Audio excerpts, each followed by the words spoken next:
And it happened that when Jesus had finished these statements, he went away from Galilee and came into the region of Judea on the other side of the Jordan, and large crowds followed him. He healed them there, and Pharisees came up to him in order to test him and asked if it was permitted for a man to divorce his wife for any cause.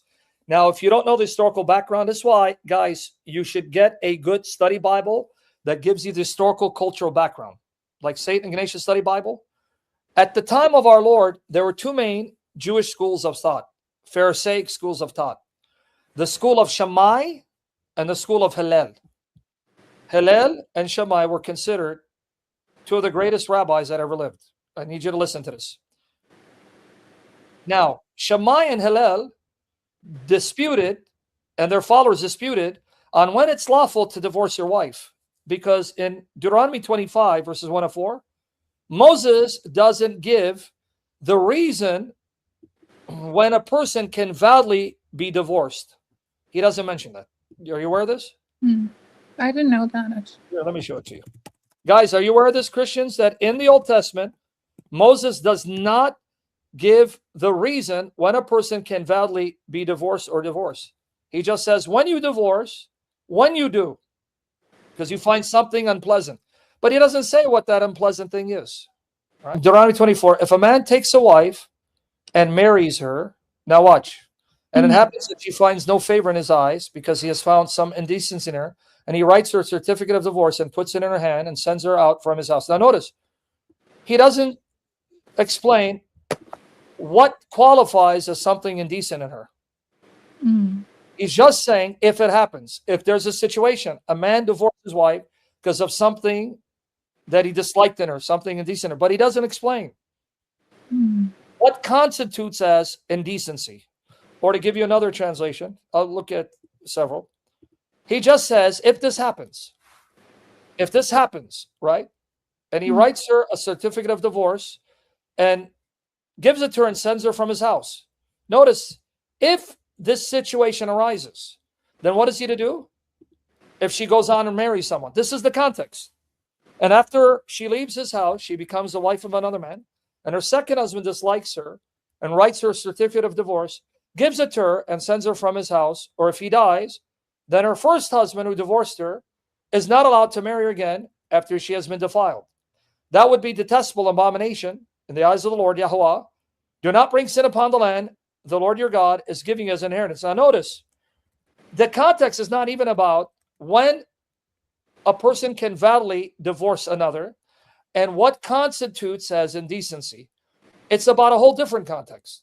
If a man divorces a woman because he found something indecent, she marries someone else, and he wants to take her back, he can't take her back. So because of the lack of clarity in this instruction, at the time of Christ, you had the school of Shammai that tried to then narrow down the definition of indecency.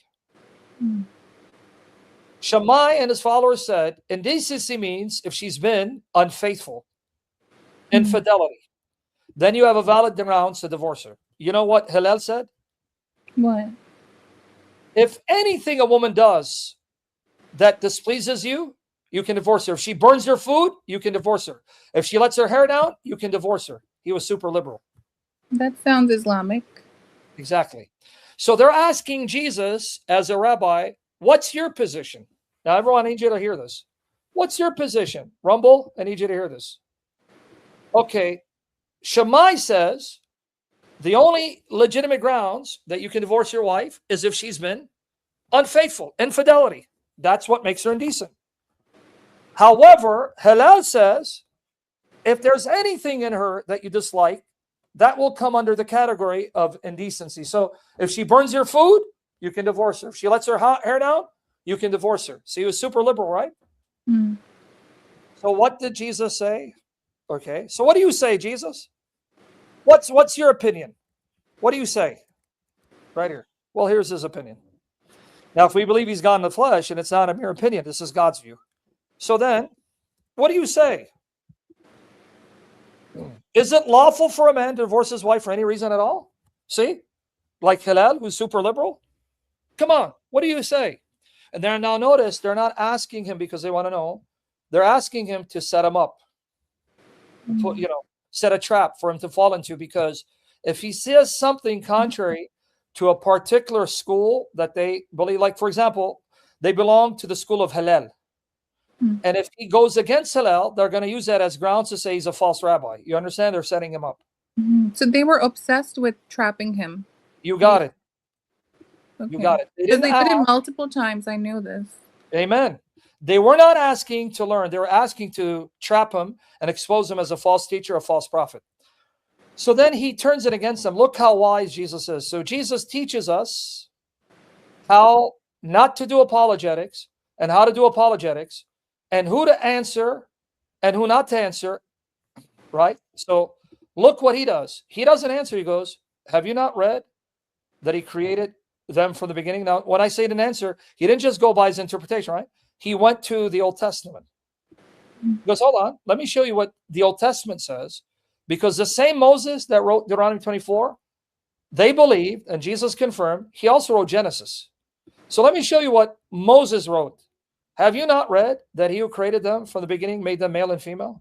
And said, for this reason a man shall leave his father and mother and be joined to his wife, and the two shall become one flesh. He just quoted Genesis 1:27, Genesis 2:24. See that right there? Now, he stumped them because he's quoting Moses. Now, don't forget, Moses also wrote Deuteronomy 24. They believe, and Jesus confirmed, Moses wrote Deuteronomy 24. But they also believe Moses wrote Genesis, chapter 1:27 and 2:24. So they are no longer two, but one flesh. Now here, what therefore God has joined together, let no man separate. He went even a step further, and he was more stricter than Shammai and Hillel. He just said, God brought them together. Who are you to separate them? See the context now?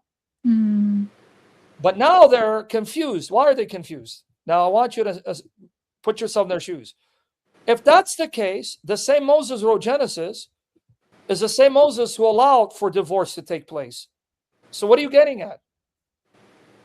Isn't that a contradiction? Yeah. Sounds like a contradiction, right? Yeah. If you're telling us this is what Moses wrote, but Moses also wrote this, where you can divorce, what gives, Jesus? See, they're perplexed. And so they ask right here. They said to him, why then did Moses command to give her a certificate of divorce, send her away? Hold on then. If God didn't want divorce to ever occur, then why did Moses allow and did not condemn people divorcing their spouses? Here's the answer. He said to them, because of your hardness of heart, Moses permitted you to divorce your wives, but from the beginning, it has not been this way. Here where he stumps them. Because you're so wicked and evil, and you can't do any better, and you can't go any higher, God allowed divorce, which you're already doing. If you pay attention, Moses is not commanding a man to divorce his wife if he finds something indecent. He's saying, if a man does that. Are you paying attention to the language? Yeah. No, it's not a command. You men, when you find something indecent in your wife, divorce her. He's saying, if a man happens to divorce a wife because he finds something indecent, she marries someone else, he can't take her back. So that tells you Moses is regulating something they're already doing. They're already doing this, right? Yeah. So then why did Moses condemn it? Because they couldn't do any better. They couldn't go any higher. So what did Jesus say? Because of your evil, wicked hearts. Your evil, wicked hearts. Why did Moses? Because your hardness of heart. You couldn't go any higher. You couldn't do any better. So he tolerated it, but it wasn't this way from the beginning. It wasn't supposed to be like this. It was, God had to compromise because of human wickedness. You got it. See, the light switch went on. And what was the proof that God didn't want divorce from the beginning? He quoted it. Genesis 1:27 and Genesis 2:24. That's the beginning of creation, when he created the male and female. Yes. Now, how are they going to refute him? See how he stumped them? He stumped them. They were trying to stump him. You understand? Right, yeah. So then he goes to say, that's where your context. And Yeah. I say, whoever divorces his wife, except for sexual immorality, marries another woman, commits adultery. So now he actually agrees that Shammai was right. You cannot divorce your wife for anything and everything. It's only for infidelity. Mm. Now the disciples are shocked. Wait. Man, if it's this hard, man, it's scary to get married if it's this hard and strict. Disciples said to him, if the relation of the man with his wife is like this, it's better not to marry. Here's what you're asking me. But he said to them, not all men can accept this statement, but only those to whom it has been given. Paul expounds on this. Yes, there are times in which it's better not to get married. However, that has to be a gift from God. And God will give some people the gift not to desire marriage. And that's well. For there are eunuchs who are born that way, meaning there are men who are born impotent, beyond their control. And an essential healthy part of marriage is intimacy, satisfying your wife. So because they're impotent, they're disqualified from getting married. So some people don't get married because they're impotent. There are eunuchs who are made eunuchs by men, meaning others were taken by, let's say, kings or what's the word? Slave traders, and they were then castrated against their choice. And that happened, actually. It was very common. When a king would attack an army and he would take, let's say, captives, he would take some of them to be his servants in his palace, but to make sure that they wouldn't sleep with his wives and concubines, he'd have them castrated. Can I ask you a question, Sam?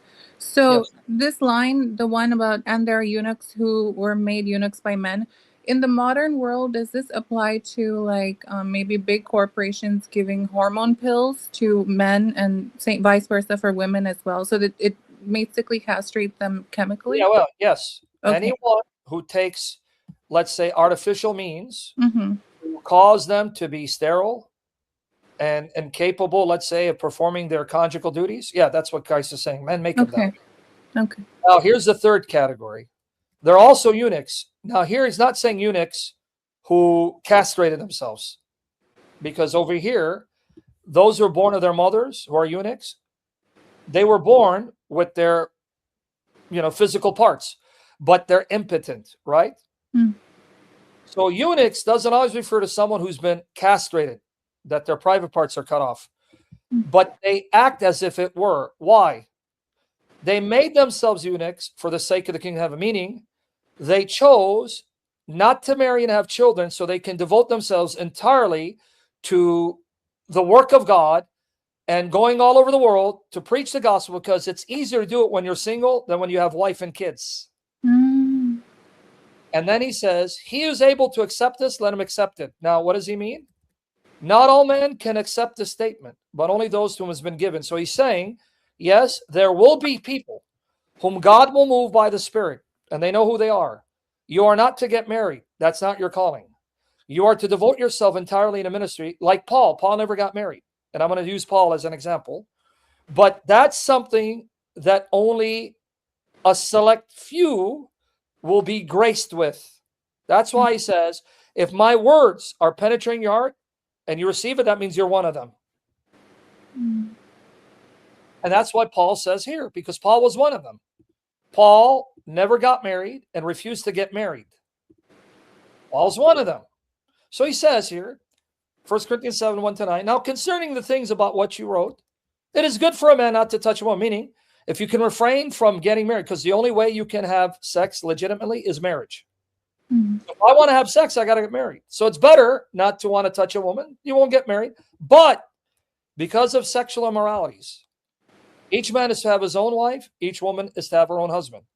However, if you are burning and you can't control it, then that's a sign you're not called to be celibate.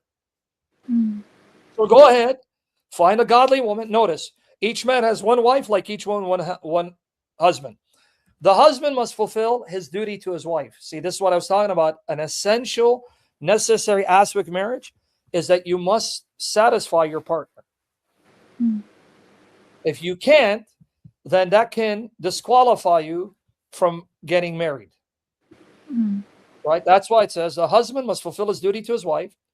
Likewise, also the wife to her husband. In fact, I've been told that in the Catholic Church, if they find a man is impotent and capable of satisfying his wife, they'll forbid marriage for him. Now, I don't know if it's true, Catholics. You would know this more than me. Is this true? Someone told me that a priest said, if a man is unable to satisfy the wife, then they will forbid him from marrying. Not wife. A man is unable to perform his conjugal duties, they'll forbid him from marrying. That's why someone told me. I don't know if it's true or not. But anyway, look into it. But nonetheless, let's go here. The wife does not have authority over her own body. Notice the husband must fulfill his duty to his wife, and likewise, also the wife to her husband. You cannot deny each other. The wife does not have authority over her own body, but the husband has. Meaning, you can't use your body as a weapon to punish your husband. If he wants intimacy, you better give it. But now notice how fair it is. And likewise, also, the husband does not have authority over his own body. Your wife owns your body. See, it's reciprocal. It's reciprocal. See, I was right. Okay? Catholic Church, I was right. See, guys, I was right. I was correctly informed. Yep. Right. So there you go. So you see what he's saying? You're never going to find stuff like this in the Quran. Husband, your wife owns your body like you own her body. And if she can only have one husband, you can only have one wife. You better not deny her like you don't want her to deny you. But where does the eunuch part come in? Well, let's go. Stop depriving one another except by agreement for a time, so that you may devote yourselves to prayer and come together again, so that Satan will not tempt you because of your lack of self-control. Meaning, let's say you're telling me you're married to your husband. You say to your husband, sweetie, I want to refrain from intimacy for a week to fast. And your husband says, not this week, honey, because I'm desiring you. You cannot then go ahead and refrain. It has to be by mutual consent. So if your husband comes and says to you, look, this whole week I just don't want to have sex. No, I'm ovulating and I want intimacy. He's got to then honor your right, and he cannot refrain. You have to agree to do it, but not for a long time, because the longer you refrain, the greater the temptation for lust, and the greater the likelihood that you'll fall into sexual sin, because Satan's going to tempt you. All right, now, but this I say as a concession, meaning I'm not commanding you to be celibate or get married. I'm making a suggestion. You have one of two choices. You can get married or you can be celibate. Being celibate is better, but it doesn't mean getting married is evil. And he says, I wish that all men were even as I myself am. See, I wish everyone was celibate like me. See, Paul was given the gift of celibacy. However, each man has his own gift from God. This is what Jesus said. If you can receive this, to be celibate, then go ahead and be celibate, but not everyone can receive it, because not everyone has been called and given the gift of celibacy. But I say to the unmarried and to the widows, that is good for them if they remain even as I. If you're a widow, unmarried, stay celibate. But if they do not have self-control, let them marry, for it is better to marry than to burn with passion. So let me explain what Paul is saying. It's better to be celibate. However, if you can't control your desire for intimacy and you burn, better to be married than to burn and sin.